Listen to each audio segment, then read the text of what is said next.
మిత్రులందరికీ నమస్కారం.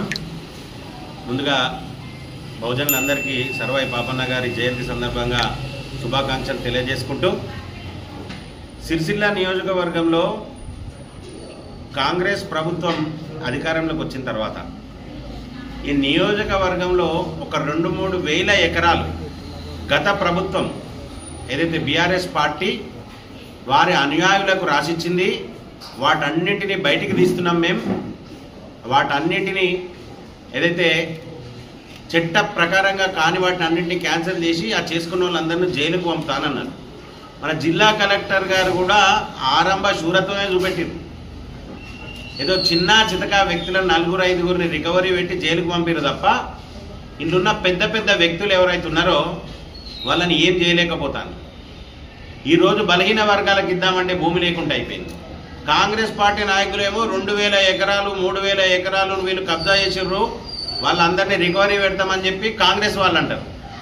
కలెక్టర్ గారు ఇప్పటి వరకు అసలు ఎన్ని ఎకరాలు కబ్జాకు గురైంది, అసైన్డ్ ల్యాండ్, మరి ఎంత రికవరీ చేసిండ్రు, ఎంతమంది మీద చట్టపరమైన కేసు పెట్టిండ్రు అన్న విషయాన్ని ఇంతవరకు పరిపాలనాధికారైన కలెక్టర్ గారు ప్రజలకు వివరించలేదు.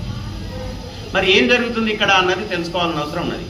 మేము భారతీయ జనతా పార్టీ నుండి డిమాండ్ చేస్తున్నాం, ఎన్ని ఎకరాలు కబ్జాకు గురైంది, మరి ఎంత రికవరీ చేసిండ్రో కలెక్టర్ గారు చెప్పాలి. మరి జిల్లా కలెక్టర్ గారు ఏమైనా లోపాయికారి ఒప్పందం చేసుకున్నారా బీఆర్ఎస్ పార్టీ నాయకులతో? మరి గౌరవ శాసనసభ్యులతో ఏమైనా లోపాయికారి ఒప్పందం చేసుకున్నారా?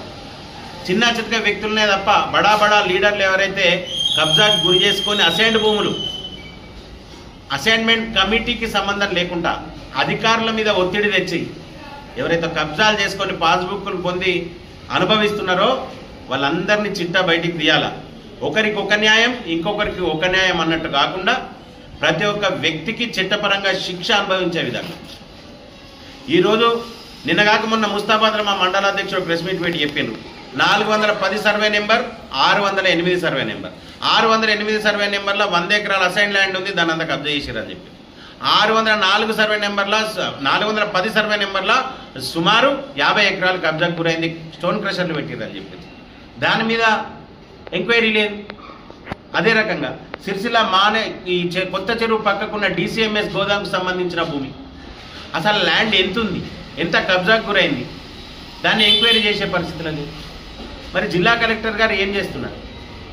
జిల్లా కలెక్టర్ గారు వివరణ ఇవ్వాల్సి ఉన్నది. DCMS గోదాంకు ఎంత ప్రభుత్వ భూమి ఉన్నది, ఎంత కబ్జా గురైంది, ఎంత అందుబాటులో ఉంది, దానికి వివరణ ఇవ్వాలి. అదే రకంగా జిల్లా కలెక్టర్ గారు అసైన్డ్ ల్యాండ్ ఎంత ఉంది, ఎంత కబ్జాకు గురైంది, ఎవరెవరి పేరు మీద చర్యలు తీసుకున్నారు, మిగతా వాళ్ళని ఎందుకు ఆపుతున్నారు, పెద్దలకు ఒక రకంగా చిన్నలకు ఒక రకంగా వ్యవహారం చేస్తే భారతీయ జనతా పార్టీ ఊరుకోదు.